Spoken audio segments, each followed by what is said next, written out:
DNA proved I'm not her dad, and my daughter finally saw the truth about my cheating wife. The shattering discovery. The envelope sat on Omar Rashid's desk like a judgment from heaven itself. His hands trembled as he held the DNA report, the clinical words blurring before his eyes. Probability of paternity, 0%. 16 years of bedtime stories, scraped knees kissed better, and proud moments at school plays, all built on a foundation that had just crumbled to dust. Omar stared at the photograph on his desk, Yasmin in her school uniform, her bright smile lighting up the frame. How could this brilliant, beautiful girl not be his? Yet the science was merciless in its clarity. His wife, Layla Hassan, the woman who slept beside him each night, who wore her wedding ring like a badge of honor at court, had betrayed him in the deepest way possible. He remembered the argument that had led him here, finding Layla's second phone hidden in her closet 3 months ago, the deleted messages that recovery software had resurrected like ghosts. Khalid Mansour. The name had appeared hundreds of times, along with hotel addresses and intimate words never meant for a husband's eyes.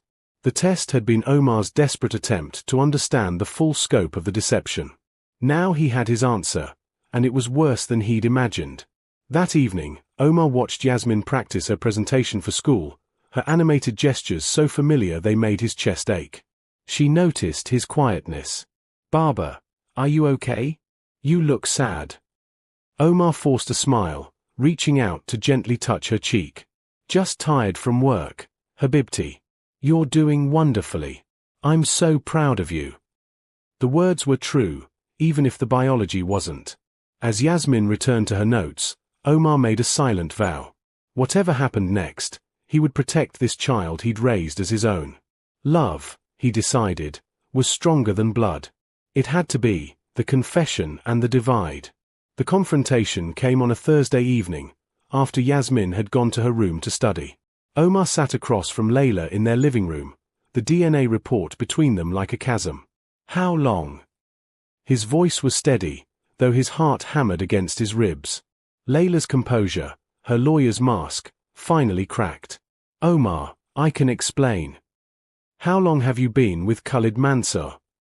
He spoke the name like poison on his tongue. Her silence was answer enough. Then, quietly, since before Yasmin was born. It started as just attraction. I thought I could control it. But when I discovered I was pregnant, I didn't know who. You didn't know, so you let me believe she was mine. Omar's voice rose despite his efforts. 17 years, Layla. 17 years of lies. I love you, Omar. I love our family. Our family. He laughed bitterly. There is no our anymore. Just your deceptions and my blind faith. The sound of a door opening made them both freeze. Yasmin stood at the top of the stairs, her face pale, eyes wide with shock and tears. "Yasmin, go back to your room," Layla said sharply. But the teenager descended slowly, her gaze fixed on Omar. "What did you say? About me not being? Baba, what is she talking about?" Omar's heart shattered as he watched understanding dawn in his daughter's eyes. He reached for her, but Yasmin stepped back. "You're not my real father." Her voice trembled, accusatory.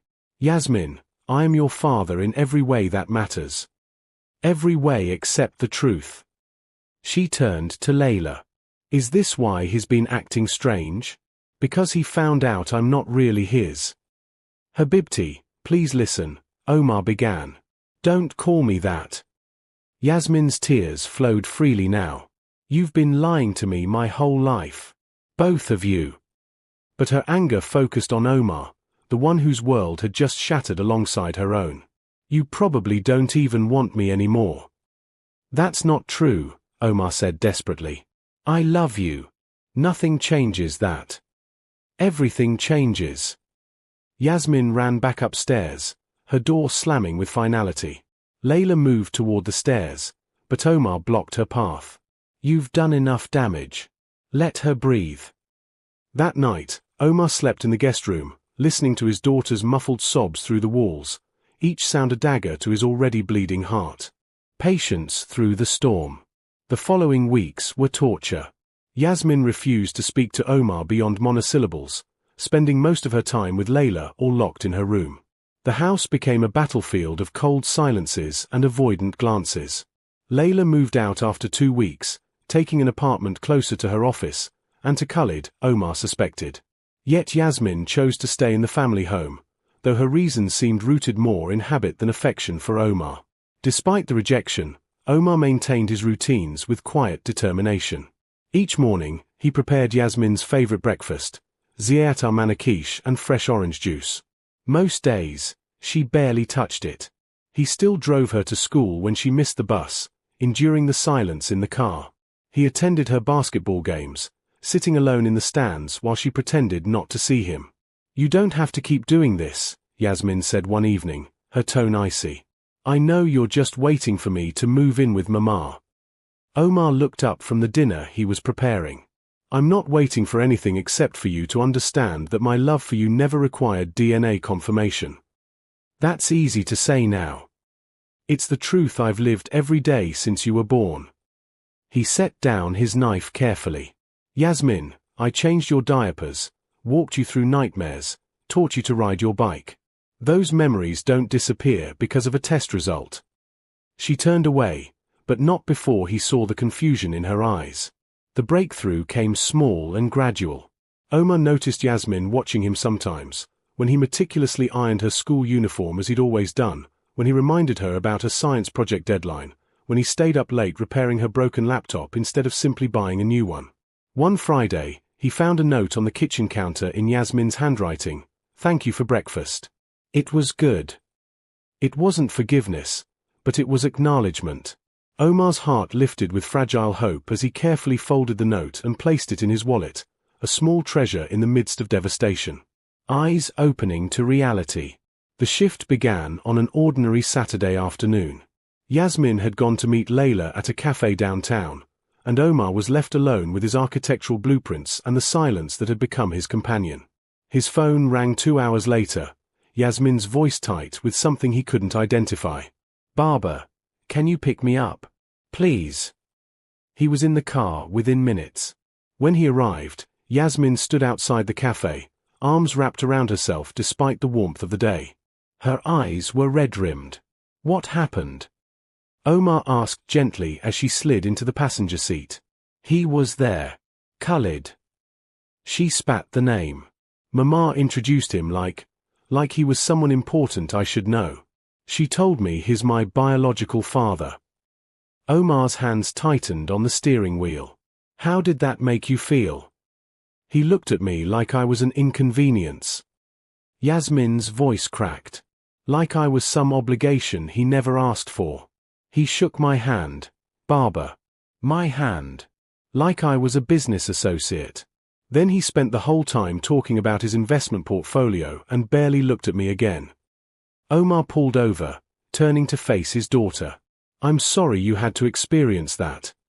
Mama kept trying to make it comfortable, saying we'd all spend time together, that Khalid wanted to get to know me. But I could see it in his eyes. He doesn't want a daughter. He never did. Tears spilled down her cheeks. "And Mama," she looked at him the way she used to look at you. But cheaper somehow. Desperate. Omar handed her a tissue, saying nothing, just being present. That evening, Yasmin didn't retreat to her room.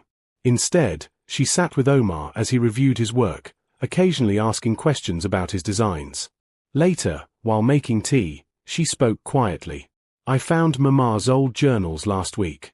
I wasn't snooping, they were in a box she asked me to bring to her apartment."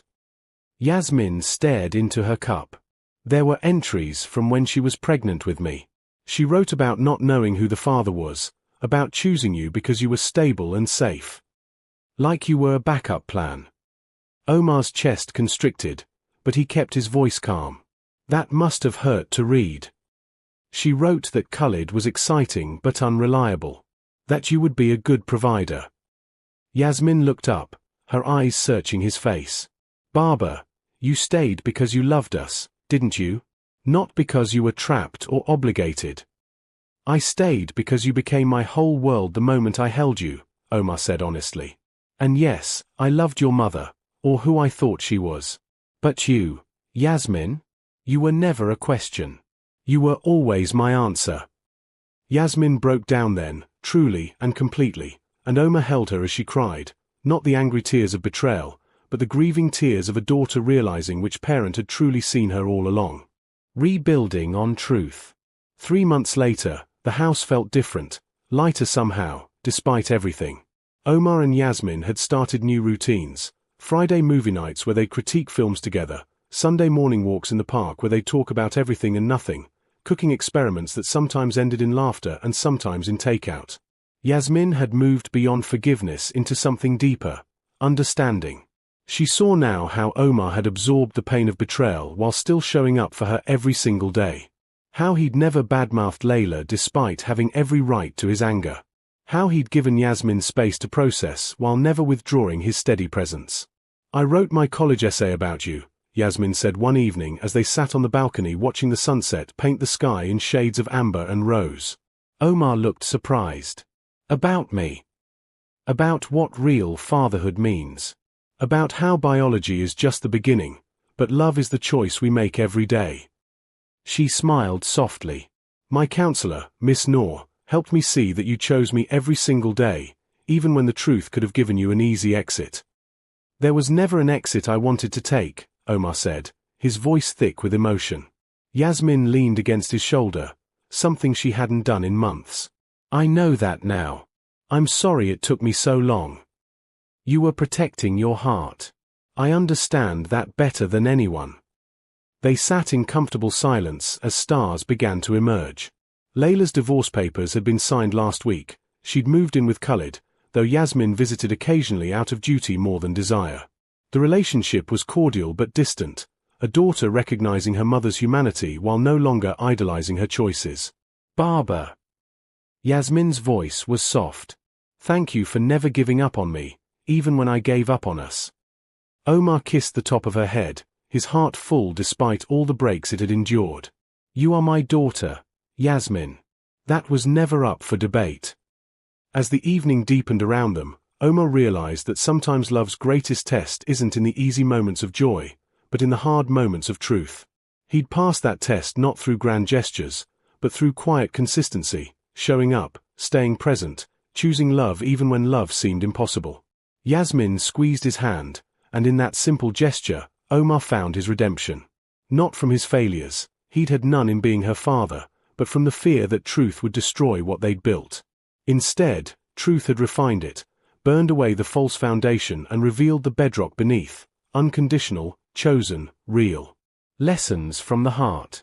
True fatherhood is not written in DNA, but carved through years of selfless presence and unwavering devotion. Love's greatest strength reveals itself not when everything is perfect, but when truth shatters illusions and we choose connection anyway. Betrayal may crack the foundation of trust, but patience, honesty, and consistent care can rebuild something even stronger than what was lost. The deepest bonds are those we choose daily, not because biology demands it, but because our hearts recognize what truly matters beyond all else.